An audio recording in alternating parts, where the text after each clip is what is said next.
Yes, this is the Round Circle with your host, the Fifth General, Zaccheus and Cinemascapes.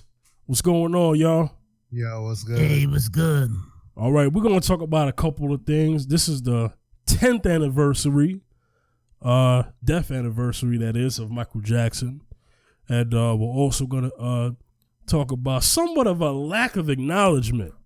I think it should be more of a bigger deal, but I have a theory on why it's not. Exactly. Also, we're going to talk about, we're going to get into some small amount of time of some sports talk. You know, we had the NBA Awards Monday.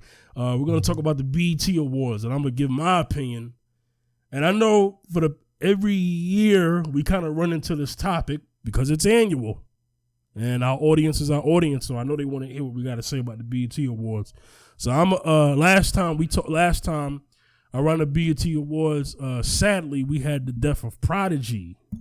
Yeah. So that was kind of like Jesus. You know, we had Prodigy's death and the BET Awards in the same time. This time we got Nipsey's death not too far away from the BET Awards this time. So this is I don't it's a pattern that I don't like, but it seems to be a pattern every year. Yes. There's always somebody important who passes away around this time. You know? Yeah. So we're gonna get into that. Buckshot Shorty. Yeah. Right. So we're gonna get into that. Bushwick Bill. Bushwick Bill, yeah, not Buckshot. Bushwick Jesus Christ. No. No. But all right. So let's go get into it. Let's get into it. All right. Let's talk about Michael Jackson first. So myself, thank you, Zaccheus. I had to be reminded because I didn't know. I got other things going on, but I didn't even know. But then my response to the fellows was, I wonder why I'm not seeing it globalized like I should. And my theory was because of the smear campaign against Michael a few months back with this documentary that they had to dead the documentary because there was some forgery, some fabrication on what happened on that Finding Neverland documentary. So I think that's one of the biggest reason why we haven't seen such a big deal about this being the 10th anniversary about his death. So Zaccheus, you go first. You get into Michael Jackson and his death anniversary. Well, we're all three of us is Michael Jackson fan, you know, of his music. Yeah. His music, his legacy is humanitarian. So I always applaud radio stations or anything that's promoting Michael and promoting him is what he stood for and what he done in music and barriers he broke in music. Right. So the death anniversary is just a celebration of his life, his music. And what Janet Jackson said, I'll never forget. Janet Jackson said, you know, she was like, recently, she was like, well, his legacy continues. Yes, his legacy continues, despite the tabloids and despite the people that lied on him about the situation in Neverland. So, yeah, it's just can't believe it's 10 years already, you know? Can't believe 10 years gone, 2009. I remember that day. I didn't know about it. I was sitting in my house, and then next thing you know, my brother called me and said, Michael got cardiac arrest. And I was like, cardiac arrest? I was like, what? And I didn't take it serious. And then later on that evening, it said the king of pop passed. So I'm like, it was a shocker at that time, 2009. So can't believe time has flown by. It became a decade already. Over a decade. It's just, wow. 2019 marks the 10th death, and I'm big up to radio stations like BLS in New York City that played his music all day and remember Michael and his work and his music, you know. So it's just a lot to say about Michael, man. His music, his songs, and everything, you know. So yeah, man. Yeah. Yeah. All right, Cinema. Straight up, Michael's part of my musical trinity with Stevie and Prince. Yeah. Yeah. Those my dad always tells me I was, conceived as Stevie Wonder. That's his thing. Ribbon in the sky. Yeah. That was even, gosh, there's a lot of them. But we're talking about artists who are multi-decade. Most artists work within a decade and then, then they go to that legacy mode. But we're talking about people who are active and chart hitting and influencing. Michael is one of the best to do it. Mm-hmm. I mean, from the Jackson 5 to the Jacksons when they were on CBS. Right. Oh, yeah. Some the Jacksons as a group, ridiculous. And then, Michael hooking up with Quincy Jones for classics. Then Michael stepping out on his own and just, redefining pop on his own, where he, yeah, man. And it's a lot of people had to go back for his later albums to realize how genius they were. And I was always a day one buyer of Michael. Even the Post Mortis albums are ridiculous. Oh yeah. Their quality. We're talking about someone who's impacted generations musically, even those who don't do his genre. Oh yes. And so, we talked about it on the show about slandering his name and we dealt with that. We sure did. And the whole thing is you're hitting this guy 9 years after going on the 10th year. Yeah. Like this comes out of nowhere. I mean, it's been a decade.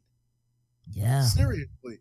And you gotta put some respect on Michael's name. Mm-hmm. You need to put some respect on his name. I mean, literally, it's like it's somebody you can't just make one playlist of. Like you could have different times of things and different eras. With him and his brothers is a whole different era. Great music. Yep. Then his solo career is ridiculous. It spans a lot. And his global appeal, even though America didn't love him in the end, the rest of the world still did. Yes. Oh, yeah. And that's why that concert was going to be in the O2 and not in the U.S. So, when he died. Yeah, the O2 Arena. Talking about the O2 Arena in England. Yeah, yes. Yeah, this is it. Yeah. Yeah, the This Is It concert, which I was watching that Blu-ray today. I'll probably watch it again after we get off. Because, just getting a peek into his creative genius and how he was putting together a show. He was one of the greatest entertainers to ever do it. A musical talent and a unique musical talent, and he grew up in the spotlight, so he didn't get to be a kid. So that, amongst other things, but despite, all the things that went against him, I mean, he spoke of the Black cause more, and that was less popularity, when he started doing history and songs like What About Us? What About Us? Yeah. And then that song about the court case, DS, Dan Starnes is a cold man, and then having Biggie come in on that verse. Ooh. I'll never, that, for me as a Black person, because they used to try to say he didn't identify with Black people, but his later work did. That's why it didn't have the total appeal, because some people didn't want to hear the scream and all that. Because, stop messing with me. Yeah. And it was about the tabloids, and it was about what he was experiencing. And he put it in his music, and it's great music, but also great music with a message. And so, people don't like when they don't like when you stand up for yourself, but that's just tough. If you're going to come against somebody and then the dude gets exonerated, and then you're gonna try to smear them after. But that's what the History Project was about mostly. You have that stranger in Moscow. I mean, the genius beatbox that, and then that guitar comes in. I mean, his music it's not just music. You feel it because it's real. Earth Song. Yeah. And I'm just pulling one project because we could go all day. But I just remind you the weight and the goodness that we got from him. And it should always be appreciated. Yeah, man. I remember that Bad song. I remember the song from the Bad album. Don't Just Leave Me Alone. Yeah. Those songs. It's even from back then in the 80s. Right. In 80, I think it came released in 87. That album I have years ago, and the Odyssey. I've only bought like about 3 albums of Michael. The Massacre, that one, and the but I remember that song that stuck out to me. Just Leave Me Alone. I seen that video played on Video Music Box. When I first seen that, it played, and I was like, wow, won't just dragging me around, me around, and I'm like, man, he was screaming from back then, listen. His whole career, Dirty Diana, a lot of things about the industry. Billie Jean was a real person. That's what Janet said. So to be able to take that, a lot of artists put their pain into their music. That's what makes it real. A lot of people are trying to make a hit. That's what makes them fake. I said it. Nobody else is responsible for that statement but me. Yeah, that's a fact, though. That's right. But Facts. It's real talk. And so, you can tell when somebody digs from their depths to bring something, or when somebody's just trying to, that's hot and that's poppy, because you can listen to that catalog today and you can relate to it because it's real. Yeah. Well, look. So I feel like this. There's a reason why Mike did these type of songs. There were times where Mike did songs like Doesn't Matter If You're Black or White. He did a lot of crossover stuff. Yeah. But he still died a black man. I'm going to tell you what I mean by that, the treatment. So no matter, Mike has to, if he was here today, I'm sure he would acknowledge and admit that, you know what, I did try to be accepted. You know what I'm saying? But in the end, we know what time it is. We know what time it is. So, but there was a lot of knowledge and jewels dropped in Mike's music. They like Michael the performer, but they don't like Michael the messenger. See what I'm saying? And that's that's like that with most people, most artists of our culture. So I want to acknowledge that. Rest in peace, Michael Jackson. God bless his family. His family's still around. And I don't know if any other last words you guys want to say about this topic before we move on. Oh man, every time this time comes around on his death, is either we celebrate we celebrate his music and his legacy, because Mike was a great humanitarian. He did a lot for those around the world. He's reached out to those in need, and if you read his about his legacy and about what he done, not only his music, but he's touched those. I remember We Are the World concert. We Are the World, We Are the World song. Yeah. We were cinema. We were young when that song came out. We were. 1984 or 5. You're like 10 years old or so, 10, 11 years old. Yeah. And I remember for the first time now when I was young, looking at that video and just admiring the artists that came together during that time to sing that song. We are the world, we are the children. We are the ones to make a brighter day. So let's start living. Yeah.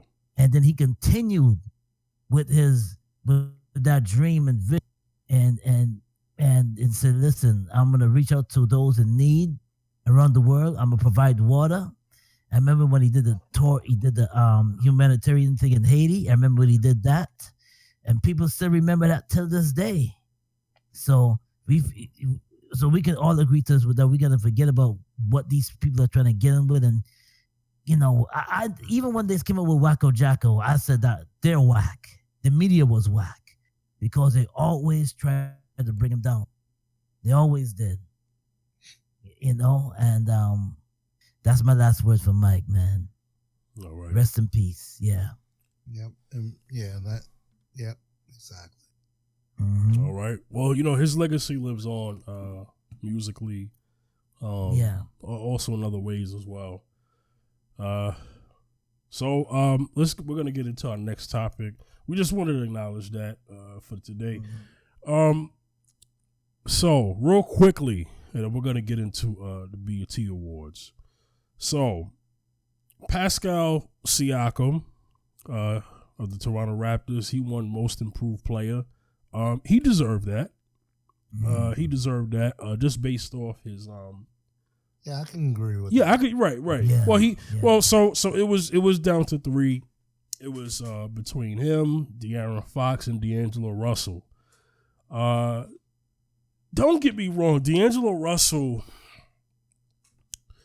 probably would have got this award if Toronto didn't win the championship. I think the championship has some influence on Toronto's winning the championship has some influence on this award. But even if win or lose, Pascal definitely deserved this award.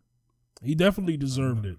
But I can understand if there's a debate between whether him or D'Angelo should have won it. But Pascal's importance to Toronto this season is definitely worthy of him getting that award. So I definitely want to acknowledge that. I think that was deserving. Rookie of the Year award, Luka Doncic. He deserved that. He had a really good year. No doubt. Very good rookie year. He was it was between him, Trae Young, and DeAndre Ayton. Luka was more consistent.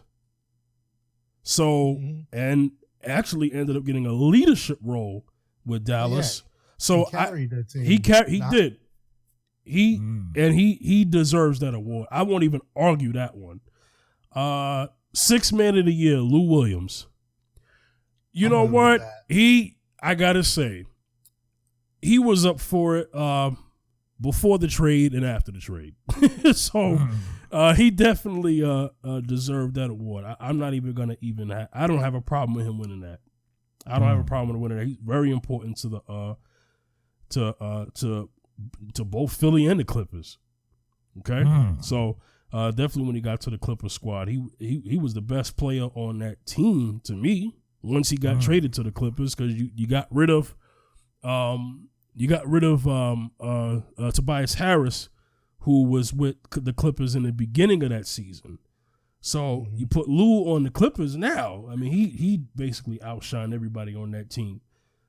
So he won that over his teammate Montrezl Harrell, and Montrezl had a good year. Domantas Sabonis, good year. But Lou definitely deserves Sixth Man of the Year, and this is probably like he's had a couple of six mans. Lou Williams, not sure. This might be his second or third. Coach of the Year, Mike Budenholzer of the Milwaukee Bucks. I don't know. You know what? So Doc was considered strongly for Coach of the Year very early in this season because he was able to get the Clippers were like the number one team at one point in the beginning of the season. No superstars. He had one Then they traded and got Lou. Right. That's what I'm saying earlier. And then Lou made a big difference. He made a huge difference on that Clippers squad. But imagine if maybe the trade didn't happen, I think the Clippers would have still been good, but they had to make this trade because the Clippers were trying to clear cap space. Right. So it's not like they had an issue with who they had. It was just more of them trying to clear cap space. And it was a business deal. And Budenholzer.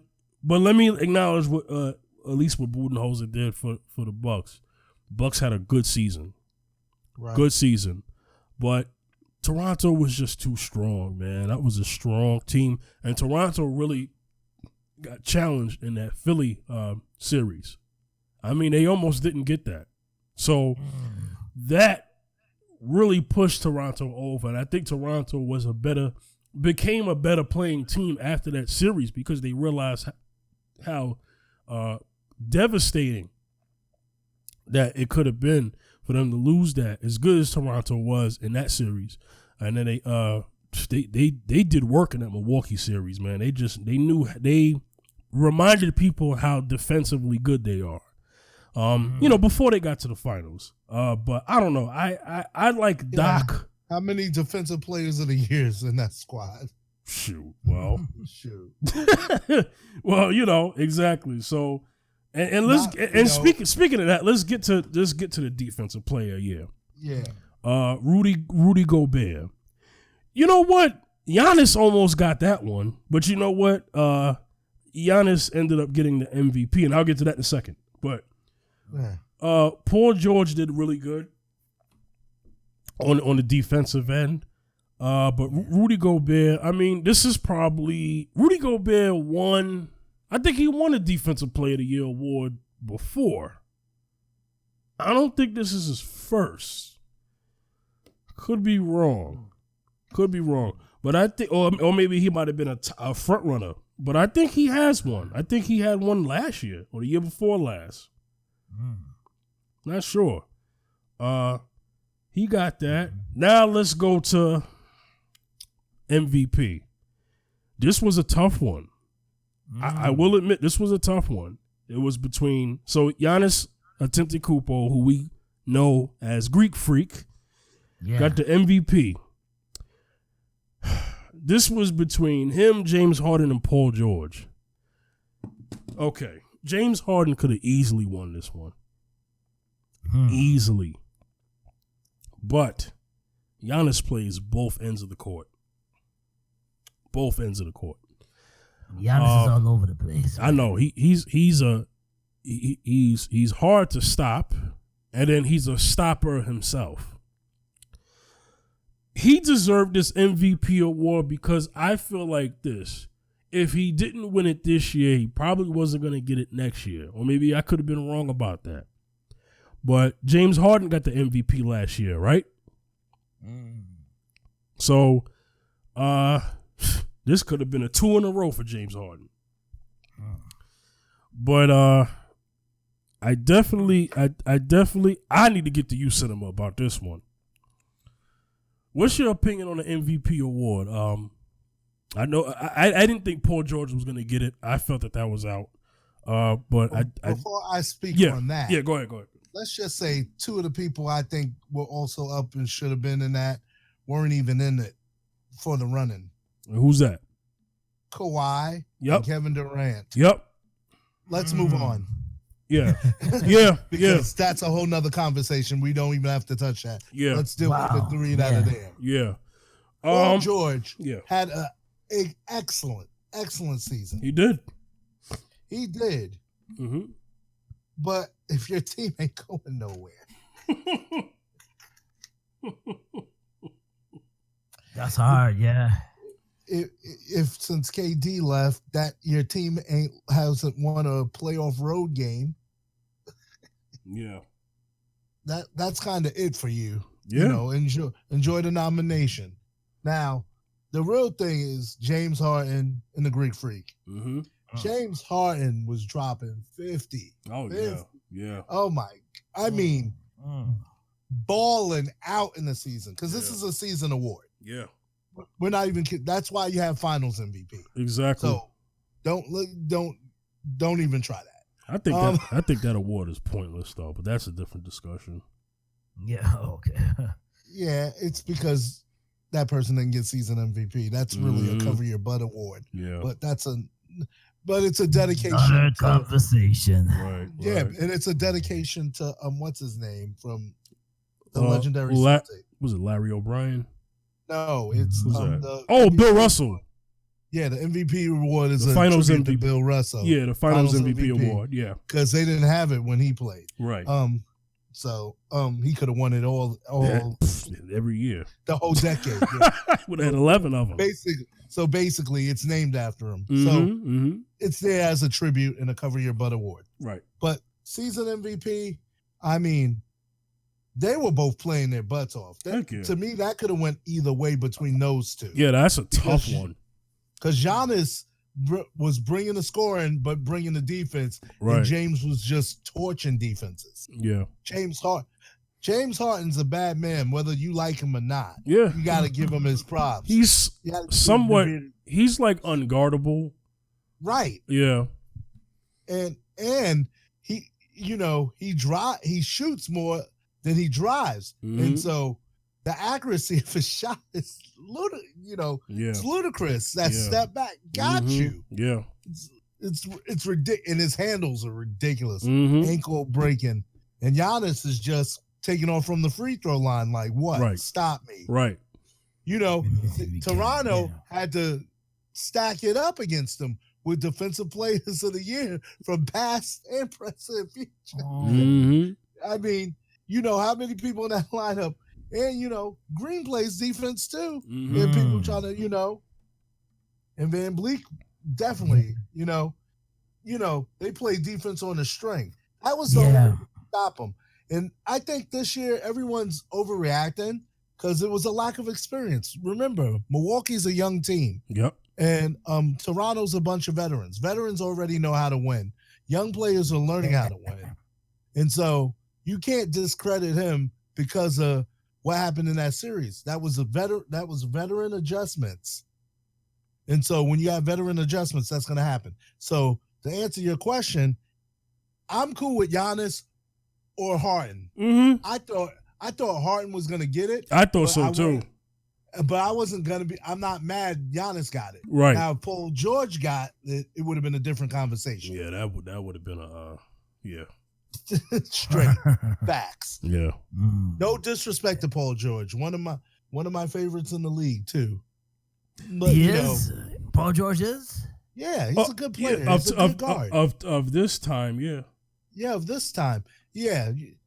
It's like what Bird said, all that comparison and stuff. He shut that up and everyone got, Yeah. yeah. But I don't even want to go into that speech because a lot of stuff's been going online about that speech today. Now go to your opinion about the timing of the awards, because you said that you feel that the awards should be a lot sooner, that they shouldn't wait until the season's over if these are season awards. I liked how they used to do it. End of the season, and then the big ones, beginning of the playoffs. Right. Yeah. Now, okay. If you're going to do that, do a break before the playoffs. If you want to do a ceremony, do it before the playoffs. Yeah. And then everybody could go, Right. Well, I feel like, okay, so back in the days, they presented you an award, but it wasn't necessarily an event like it is today. They made it into an event because I feel it's another way for them to make money. Let's just call it for what it is. The NBA, the NBA is about its business, and the NBA gets more money by turning this into an awards event. And this is why we have awards now that didn't even exist back in Jordan's era. You didn't have lifetime achievement awards. You do now. And speaking of that, you got Magic Johnson and Larry Bird co-winning a lifetime. Well, not co-winning like they got to share it, but they each got their own lifetime achievement award. Yeah. I don't like having two people win that. Bump that. It should just be one. Make it about that person. You know, right? One at a time. Should have been Bird 1 year, Magic 1 year. Thank you. Exactly. Thank you. Wow. All you got to do is pick a year. Yeah. I know they're friends and all that. Right. That was very awkward. Right. And then, especially with Bird joking with Magic, how you do it private. Say that joke, man. Go ahead. I'm not even talking about that joke. I got too much respect for Magic. That joke was messed up, man. So Magic. Woo! So Magic always got the the award, right? But the whole thing is him and Bird joke like that because that's their relationship. Yeah. Larry Bird is crass. Yeah. And, he's not of this generation. So he was never politically correct. Mm-hmm. I remember when they first did the NBA awards the way they did, it was trash. But the whole thing is, it's like you're trying to do that because it works for the NFL. Yeah. But it works for the NFL. Yeah. Because of how the NFL is. 16 weeks. Yeah. We don't get enough football. Exactly. We get football on the weekends. We don't get 82 games. I mean, by the time we're done, I'm already watching Big Three. I'm like, I'm not even thinking about the NBA no more. Yeah. But these awards started in the early 90s, right? No, they just started a few years back. No, we're talking about the NBA awards. We're talking about the ceremony. Right, we're talking about the ceremony itself, not so much because they were just presentations. You did a press conference. And a presentation that was the award, and then you had to do it for each person who won the important award. So you had a press conference for the Rookie of the Year, Defensive Player of the Year, MVP of the Year, Coach of the Year, Sixth Man of the Year, and that's what they used to do. Now it's like, okay, we're gonna have an actual ceremony that people could watch, and the players don't know they're gonna win until that day. As whereas before, you knew you was gonna win the award, and then you just had to wait for them to give it to you. So they're doing this movie award style. That started like 2-3 years ago. You know what I'm saying? So that's what's so different about it now. And I think the reason why they turned it into it was a financial situation. Because you get sponsorships, you get all of this stuff. It does help out. Yeah. You get a chance to put on a show. You couldn't do that before, but you do that now. So, but I agree. I think they should do these awards before the playoffs start. You do a short little break because me personally, I believe, and it shouldn't be like this. The playoffs influence these winners. That's not right. That's not right because I hear so many people say on whether it's sports shows, they'll say, "Yo, Harden choked in the playoffs, so he ain't the MVP." Nah, he the MVP of the season. And these are season awards. These are not playoff awards. Now, if they were playoff awards, it'd be a different conversation. And maybe they'll start that soon. Right. Then do one for the playoffs after. That'd be dope. Yeah. Yeah. So the whole thing is, take a break, do a season thing, then, because there's a break before the playoffs anyway. Exactly. Put that award show before there. And where we want to see it, all right, now we geared up, and it'll help gear up the playoffs. Mm-hmm. It's just like the NFL's All-Star game. Put it the week before the Super Bowl, because the week after ain't nobody watching it. Word. That's why they had to change that. You're right. Because before it wasn't like that, but they definitely had to change that when the viewership was dropping. That's an example of why we want it that way. Yep. Because you don't have to kill the award format. Mm-hmm. It's more of the timing. We y'all can do your award things. That's cool. Right. But it's like doing it after, all the excitement for NBA is gone except for free agency. And like, because go ahead, Zaccheus. Thinking about who won sorry. No, I'm sorry, Zaccheus. Go ahead. Yes. Go ahead, Zaccheus. Yeah, because the thing is that most people that I encounter and don't talk about those awards at all. Mm-hmm. Exactly. They don't, because once the momentum of the NBA playoffs is done, the conversation about the NBA is finished. They don't go back to it.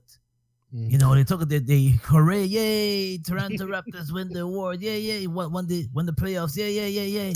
And then the bring out award ceremony is like, okay. So I'm wondering how much ratings do they get, or if they get any kind of ratings. Because there's a couple things here. the awards are after the draft. Exactly. So other than just the finals, it's after the draft. And then after the draft is free agency, which they need to change that. I think free agency should be before the draft because now teams know who to draft for their need. Because they've already done signed who they signed. And now when they draft, all they have to do is be concerned about adding pieces after they done signed who they signed. Lord have mercy. So that's just my opinion. I believe free agency should be before the draft. I think the draft should be after free agency because organizations get a better chance. GMs get a better chance to say, good, we done signed this guy. Now we can draft this guy. You know what I'm saying? Whereas you draft this guy and then, okay, now who we're going to sign? We got to fit around who we drafted. Right. You know? Then the draft would be more entertaining and unpredictable. Oh, yes, it would. Yes, it would. All right. Also, no, go ahead. Go ahead, so Sonoma. one last point. Yeah. Also, I believe MVP of the finals should be the last award of the year. Yeah, I mean, yeah. If that's gonna be the end all, Right. then yeah, That's the last game. Yeah. You present the trophy. You present that. yeah, That's the last award. yeah. Anytime before that, Mm-hmm. we could do the awards. Even if you did it before the finals, Yeah. you know, Mm-hmm. even if people can't be there, have them come in because they're in the finals, come in via satellite. Yeah. That's even better. You know, do it before the season ends and before it distracts from free agency and that, because this is kind of a distraction from free agency. It kind of kills the momentum because now no one's not even talking about that because you got these awards and it's like awkward.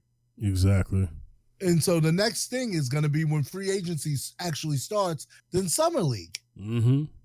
You know, yeah, All exactly. right. All right, real quickly, because we got to end this off with this topic. BET Awards aired Sunday. Lord Jesus, help me. So I'm gonna go ahead and start it off by saying the awards is trash. But before I say why, Zaccheus, I want to ask you this question. Mm-hmm.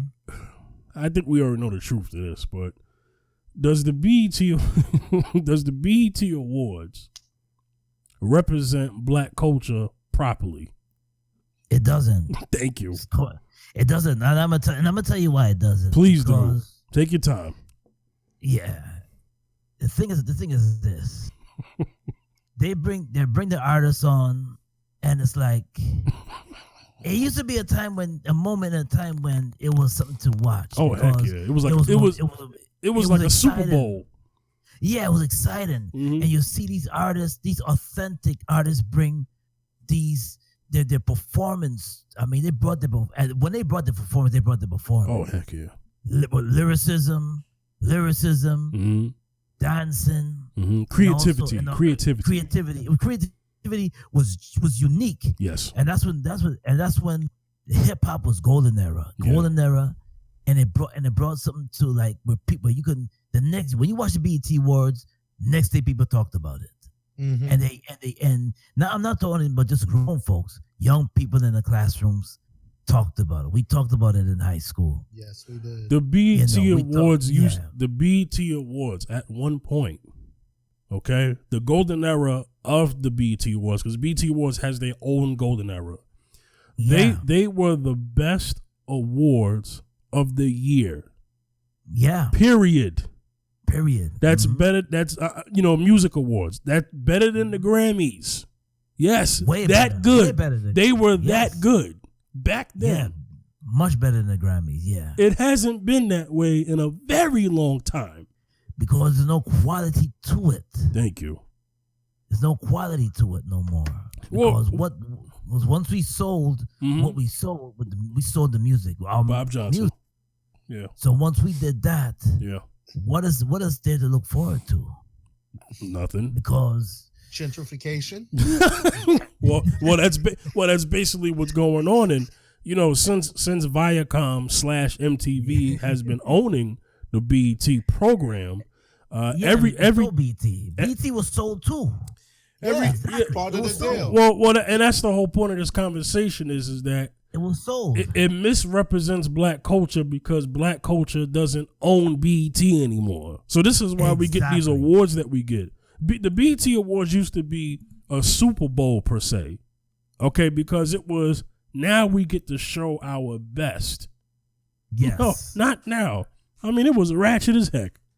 Ratchet. Man, we just throw any MC up there, any artist up there, and say you might as well. They might as well change the BET Awards to the Love and Hip Hop Awards.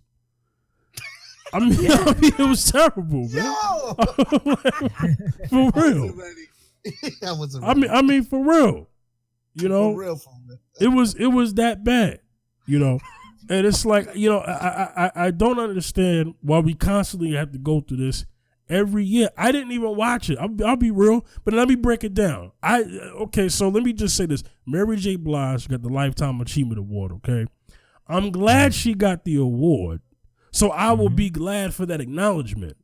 But the musical performances that day weren't anything that I felt was of a good representation of who we are. On that program, on that program, I just Can I say one thing? Cinema, please go ahead. Please go ahead. Johnny Gill comes in and kills it with the nice cover, and you cut him off at the end of the show. I need somebody to explain what. But I need somebody to explain. I need somebody. Well, no, I need you back. I need somebody to explain to me why that performance even happened. Now, let me put it in context. I like Johnny Gill, but was that like a last minute, let's throw this in there because everything else that was before this was sorry? Oh, shucks. Ooh, he said it. Cinema, speak on that. And you're going to cut it off. Why? Why did BET have to die? No, Tony. Why did I make my savior cry? But why that happened? Was that just a last minute kind of? Because there already was a tribute to Frankie Beverly and Mays years ago. So what was this about?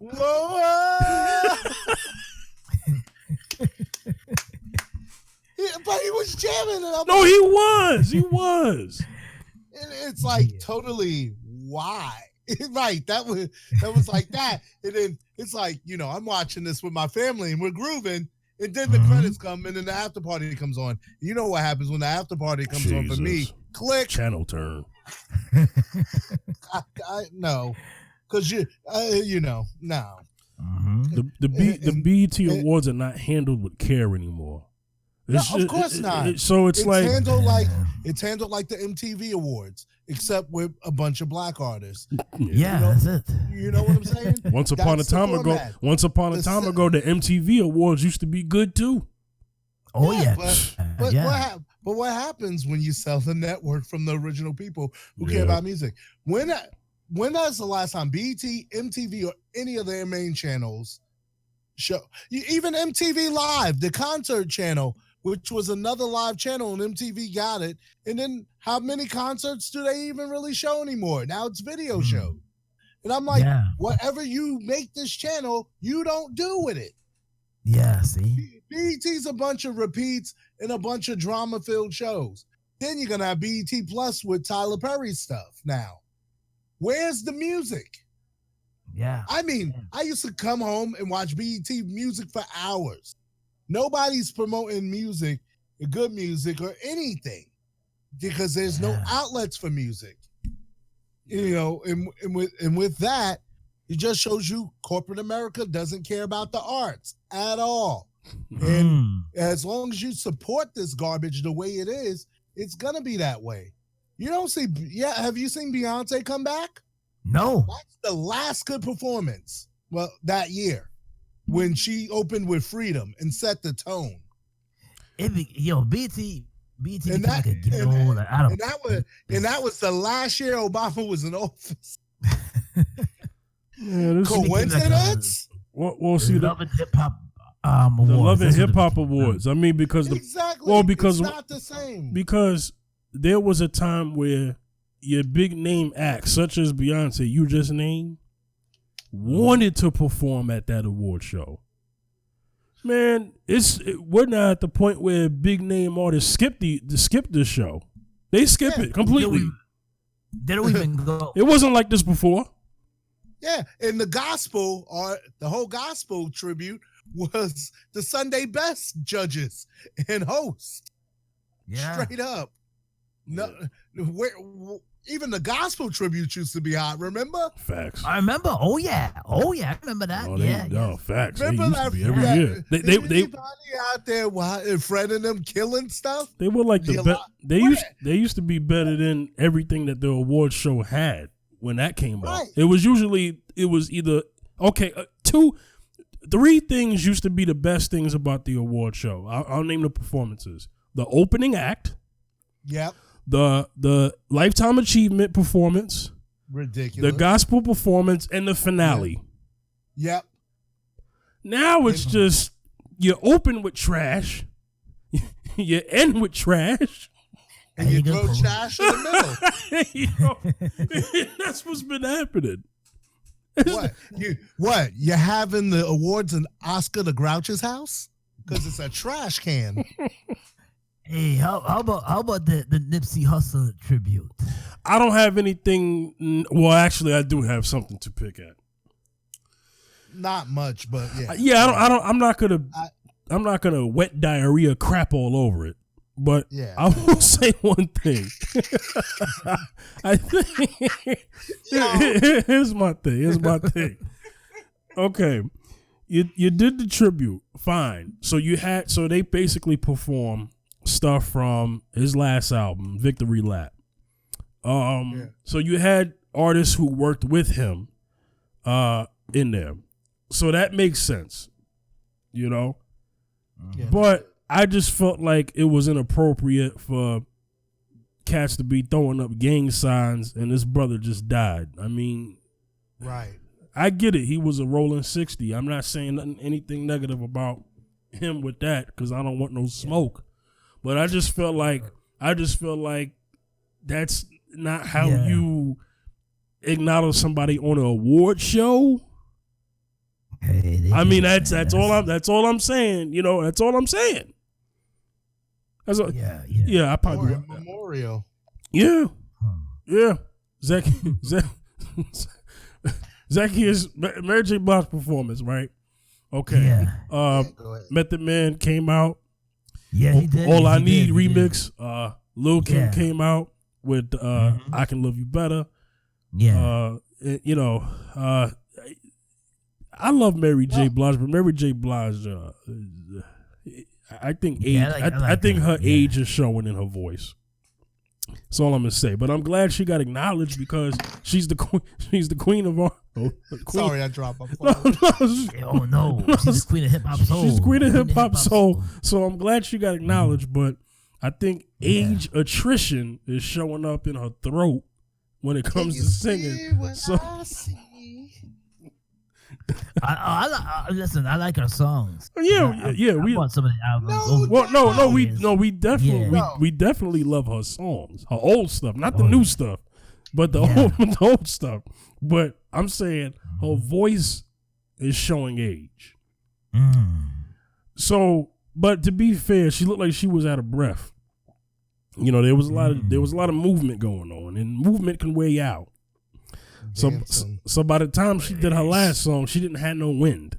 But I'm glad she got acknowledged. Yeah, go ahead, Zach. Yeah. She could have leave the dancing out. That's what in my opinion, I felt that she could leave. She could do like 1-2 steps, but she could have left it out. She don't do much dancing in her regular show. She does like the break, the Go Marys. Her signature dance with that, you know.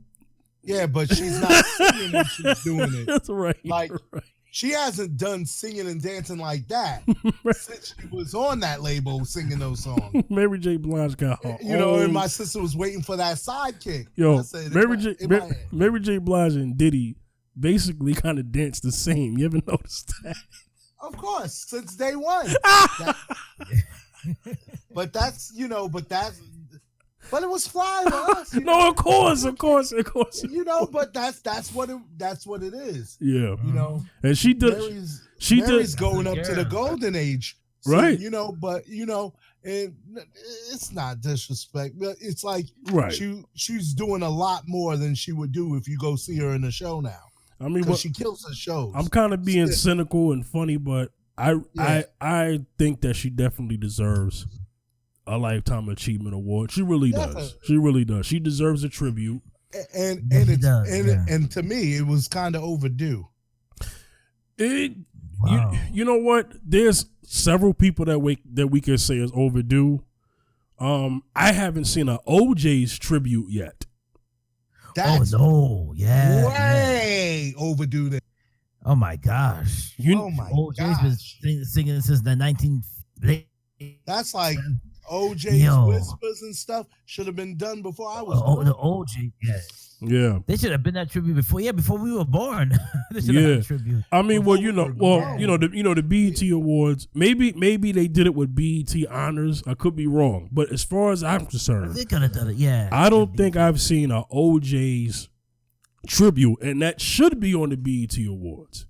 And I think you should do a combination of other people singing and the OJs themselves singing, because Eddie Levert can still sing. Mm-hmm. So I think they should work that out very soon. Very soon. Hopefully that's next year. I would love to see that. Yes. Number one, I would love to see, instead of this, I would rather see a tribute show and just start honoring people. Thank you. Well, there is one. And that's the BET Honors show, which is. When's the last time they did one? I think I don't know, a year or two before, last year. I could be wrong. Yeah. But the BET Honors show was supposed to be that show. It was supposed to be annual, but it's MIA. Well, see, here's the thing about the BET Honors show. They still do honors on the BET Awards because they did a BET Honors with New Edition, and then they still honored New Edition at the BET Awards.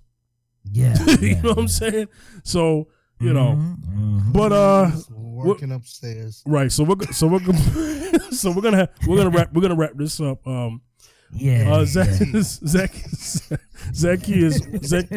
Zaccheus, where can they reach you, man? They can reach me at at Wayne Backus 2 on Twitter, also on Facebook, Wayne Zaccheus Backus on Facebook. Also, you can hit me up on Instagram, Zaccheus at Zaccheus B73 Instagram. Yeah, that's what's up. All right, Cinema, where can they get you, man? On Twitter at Cinemascapes, on Instagram at Cinemascapes, and at Cinemascapes Music. Facebook at Cinemascapes Music. That's right. Yes. You can get at me at the Fifth General, Facebook, Twitter, and Instagram. All right, this was another episode of The Round Circle with your host, the Fifth General, Zaccheus and Cinemascapes. All right, we're going to see y'all next time, all right? Peace. Peace.